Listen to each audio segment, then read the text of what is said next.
Hey, what's up guys? Weekly Light here, and today I'll be bringing you the top 5 support skills for damage in Octopath Traveler.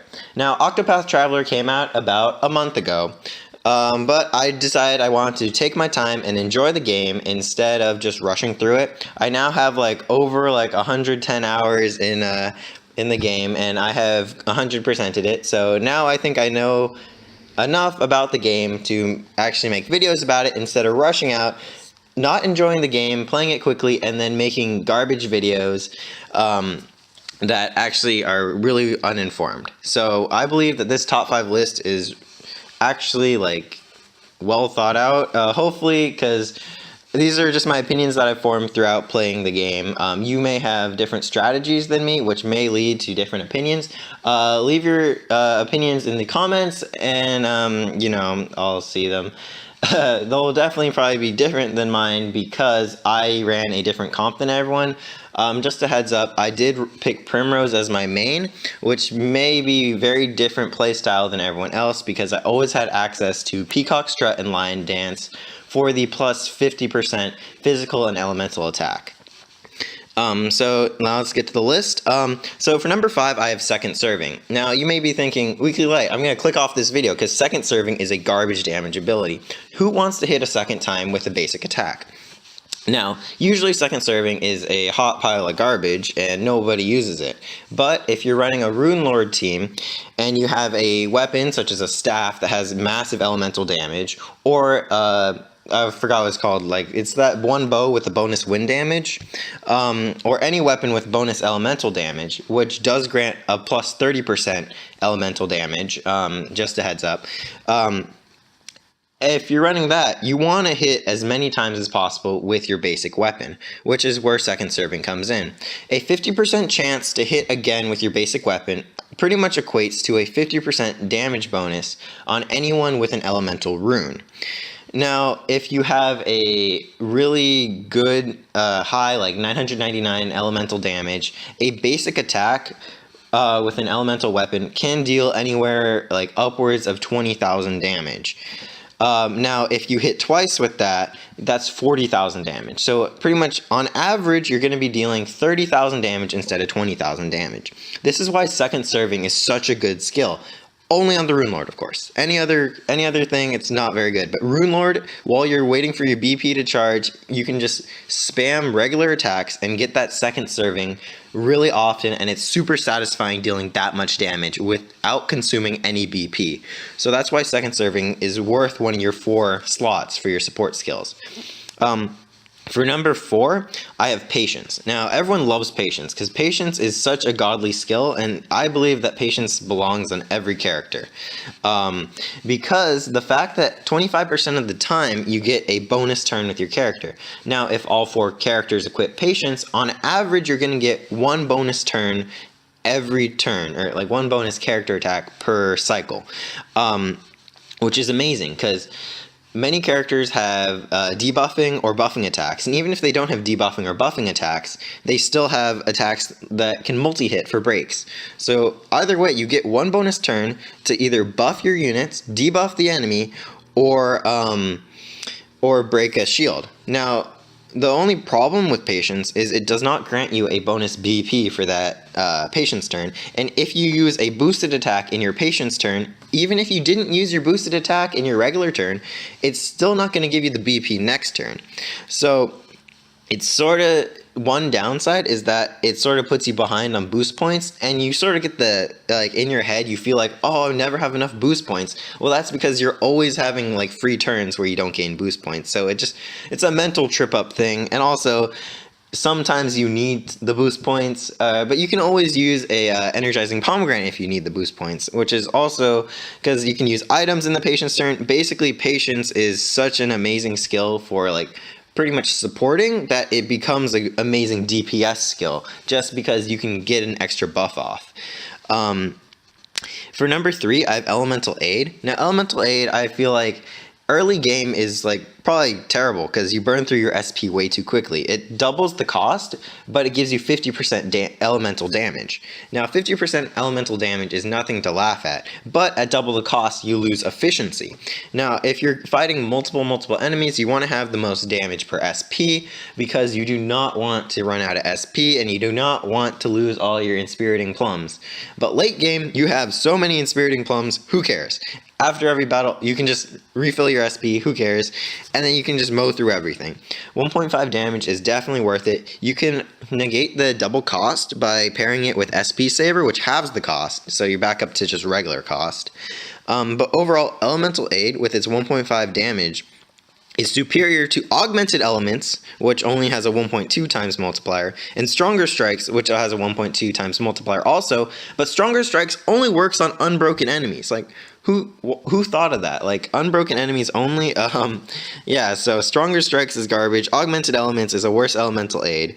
No one cares about SP late game. I guess early game you might want to use Augmented Elements if you're, like, really worried about SP, but really, Elemental Aid is where it's at, and that's why it deserves the number 3 spot.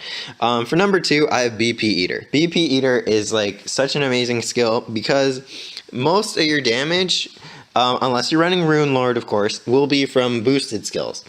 And BP Eater grants a bonus 50% damage to boosted skills. Now, that's just amazing right there. It really has no cost except the fact that it costs you one of your 4 slots, but 50% damage bonus right there is just amazing because it persists throughout the entire thing. It's not situational at all. You pretty much always want to be dealing damage with your plus 3 boosted BP skills. And then now for some honorable mentions. I have Boost Start for one. So Boost Start's really good DPS for one turn KOs. Like, so when you're farming EXP in the Forest of Purgation or something like that, you pretty much want to end the battle on the first turn. Boost Start on the first turn gives you about a 50% damage bonus because it takes you up from double damage at 1 boost to triple damage at 2 boost. So from 3 to 2 or 2 to 3, that's 50% damage, but it's only for turn 1. If you have a battle that lasts more than 1 turn, Boost Start is garbage. It is just garbage. Do not bother equipping Boost Start, but Boost Start is really good for 1 turn KOs. Also, Fortitude. That's also a really niche skill. Fortitude, if you're at 1 HP, deals about 2.5 to 3 times damage. That is pretty much the highest damage multiplier in the entire game, and it is insanely strong. But you're at 1 HP, and yeah, you're not going to be standing too long. So that's why it's really good for challenges, because Olberic will always move first in a challenge. You give him Fortitude, you give him the Apothecary, you give him Last Stand, you give him the Memorial Axe, I think, with 400 base physical attack, and he will one-shot pretty much all the elders, and you can farm those nice battle-tested weapons. Also, I didn't mention these, but these are things that people like, but I think they sort of suck, is Elemental Augmentation, Eagle Eye, and Summon Strength. They all add 50 to crit attack and elemental attack respectively, or not respectively, I didn't listen in the right order. Basically, they give you plus 50, but I found that I can hit 999 without these, and also there's a elemental thing, decoration or whatever they're called. I forgot what they're called. That gives you plus 100. There's a crit one that gives you, I think, plus 80, right? I'm not too sure. I don't run a lot of crit. Crit's a little, I don't know. I don't like crit. And then Summon Strength. I guess Summon Strength could pass off because it's equal to the decoration or the accessory. It's called an accessory. It's equal to the accessory because the best physical attack accessory is a plus 50. But so consider, maybe not using those because you only get 4 support skills and you want to make them count, and plus 50 I feel like is not enough to warrant it, especially late game when you can hit 999. Early game it might be worth it if you don't have too many skills unlocked yet. And then there's these ones, Dauntless, Elemental Edge, and Physical Prowess. Dauntless is just garbage. It is garbage. It gives you both attack stats only if you have a status. You do not want to have a status. You want to clear that immediately. You want to have your Apothecary use the Soothing Seed plus Curious Bloom to heal all your things. You want to immediately clear it. You do not want to be poisoned, or you do not want to be silenced. It is not worth the plus attacks, because the thing about these plus attacks that these 3 skills grant you is they don't stack with the dancer buffs. And as I stated at the beginning of the video, I had Primrose on my team pretty much the entire game, up until I completed her chapter 4, of course. Now, what makes this so infuriating is I would have Elemental Edge on my Cyrus, which gives me plus elemental attack. I'd be like, this is amazing. Then I'd use Peacock Strut on him, and I'd be like, huh, it does nothing. So it's sort of like, if you have a dancer, it makes these two things really redundant, because, like, you know, you don't really, you know, you can't have both a dancer and elemental edge or physical prowess, because it just doesn't work. You need to have them on separate things. So if you're not running a dancer, I would recommend these, because they are a plus 50%. But if you are running a dancer, you don't need them because it's redundant. So with that out of the way, let's get to number one. Number one is clearly Surpassing Power. Surpassing Power is by far the greatest damaging skill in the entire game. Without Surpassing Power, the final boss alone would take, what is it? It's 50 attacks to take down at max damage. With Surpassing Power, you can take him out in 5 attacks. It's just insane, because when you get a lot of boosts stacked on top of each other, like you have Elemental Aid, IBP Eater, I guess you can have Augmented Elements, and you know, all that stuff, right? Boost it times 3, you're gonna hit 999 no problem at all.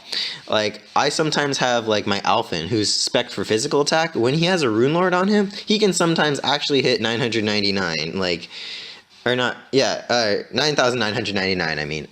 You can hit the damage cap, and it's just so infuriating, because that is just wasted damage. Sometimes you might get a Brand's Thunder that deals 40,000 damage. That would be 30,000 damage lost, if not for Surpassing Power. Surpassing Power is by far the most important skill if you're trying to deal big damage in Octopath Traveler.